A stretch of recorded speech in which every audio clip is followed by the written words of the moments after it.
Hello friends, welcome back to our channel. భారతదేశం ఆర్థిక స్వావలంబనలో గణనీయమైన మైలురాళ్లను చేరుకుంది.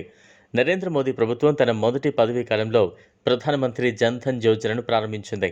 ఈ పథకం కింద మార్చి 7, 2025 వరకు 55.05 కోట్ల మంది కస్టమర్ల బ్యాంకు ఖాతాలు తెరిచారు.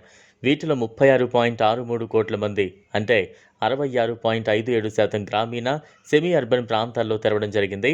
ఈ విషయాన్ని రాజ్యసభలో ఒక ప్రశ్నకు సమాధానంగా ఆర్థిక శాఖ సహాయ మంత్రి పంకజ్ చౌదరి ఈ సమాచారాన్ని అందించారు. దేశ పగ్గాలు చేపట్టిన తర్వాత తొలిసారిగా ప్రధాని నరేంద్ర మోదీ 2014 ఆగస్టు 15న చారిత్రాత్మక ఎర్రకోట నుంచి ఈ పథకాన్ని ప్రకటించారు. ఈ పథకం దేశవ్యాప్తంగా ఆగస్టు 28, 2014న ప్రారంభించారు. దేశంలో బ్యాంకులు అందుబాటులో లేని అణగారిన వర్గాలను బ్యాంకింగ్ వ్యవస్థలోకి చేర్చడమే ప్రధానమంత్రి జన్ ధన్ యోజన లక్ష్యం. ప్రధానమంత్రి జన్ ధన్ యోజన కింద తెరిచిన ఖాతాలు డైరెక్ట్ బ్యాంక్ ట్రాన్స్ఫర్ డీబీటీలో సహాయకారిగా మారాయి. బ్యాంకింగ్ సేవలు లేని వారికి బ్యాంకింగ్ సేవలు అందించడం, భద్రత లేని వారికి భద్రత కల్పించడం, పేద ప్రాంతాలకు సేవలు అందించడం అనే సూత్రాలను అనుసరించి బ్యాంకు సేవలు లేని పేదలందరికీ సార్వత్రిక బ్యాంకింగ్ సౌకర్యాన్ని అందించడం, ఇతర ఆర్థిక చేరిక కార్యక్రమాలు ముఖ్యంగా అణగారిన జనాభాకు సరసమైన ఆర్థిక సేవలను అందించడంలో గణనీయమైన పురోగతిని సాధించాయి. జన్ ధన్ ఖాతాలో 2 లక్షల ప్రమాద బీమా కవర్ ఉంటుంది. ఈ ఖాతాను తెరవడానికి ఎటువంటి రుసుము లేదా నిర్వహణ ఛార్జీ లేదు. ఖాతాలో కనీస బ్యాలెన్స్ నిర్వహించాల్సిన అవసరం లేదు. ఇది కాకుండా అత్యవసర పరిస్థితుల్లో ఖాతాదారులకు 10,000 వరకు ఓవర్ డ్రాఫ్ట్ సౌకర్యం కూడా ఇవ్వడం జరుగుతోంది.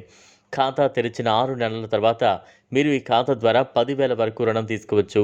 సెప్టెంబర్ 2023లో ప్రారంభించిన పీఎం విశ్వకర్మ పథకం నైపుణ్య అభివృద్ధి, క్రెడిట్ యాక్సెస్, మార్కెట్ లింకేజీలను అందించడం ద్వారా సాంప్రదాయ కళాకారులు, చేతి వృత్తుల వారికి మద్దతు ఇస్తోంది.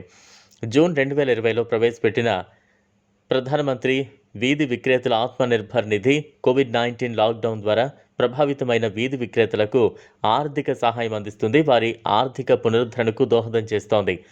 ప్రధానమంత్రి జన్ ధన్ ఖాతాను తెరవడానికి భారత పౌరుడై ఉండాలి. అలాగే 10 సంవత్సరాల కంటే ఎక్కువ వయసు ఉన్న ఏ భారతీయ పౌరుడైనా ప్రధానమంత్రి జన్ ధన్ యోజన లబ్ధిదారుడు కావచ్చు. 18 ఏళ్ల వయసు వచ్చేలోపు సంరక్షకుడికి మద్దతు అవసరం. అలాగే కేంద్ర రాష్ట్ర ప్రభుత్వాలు రైతుల సంక్షేమం కోసం అనేక పథకాలు అమలు చేస్తున్నాయి. ఇందుకోసం ఒక్కో రాష్ట్రంలో ఒక్కో పథకాలు కొనసాగుతున్నాయి. అయితే వాస్తవానికి ఇవన్నీ రైతులు వ్యవసాయం చేస్తున్నంత కాలం మాత్రమే ఆర్థిక భరోసాను అందిస్తాయి. అలాంటి పరిస్థితుల్లో వ్యవసాయం చేయలేకపోతే ఇలాంటి సందర్భాల్లో చిన్న సన్నకారు రైతులకు అండగా నిలిచేందుకే కేంద్ర ప్రభుత్వం ప్రధానమంత్రి కిసాన్ మాన్ ధన్ యోజన పథకాన్ని అమలు చేస్తోంది. వృద్ధాప్యంలోకి అడుగుపెట్టిన 60 ఏళ్ల పైబడిన రైతులకు ప్రతి నెల ఈ పథకం ద్వారా 3,000 రూపాయలు పింఛన్ అందిస్తోంది.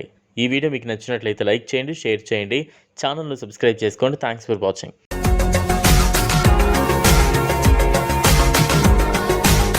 మరిన్ని అప్డేట్స్ కోసం మా ఛానల్ని సబ్స్క్రైబ్ చేయండి.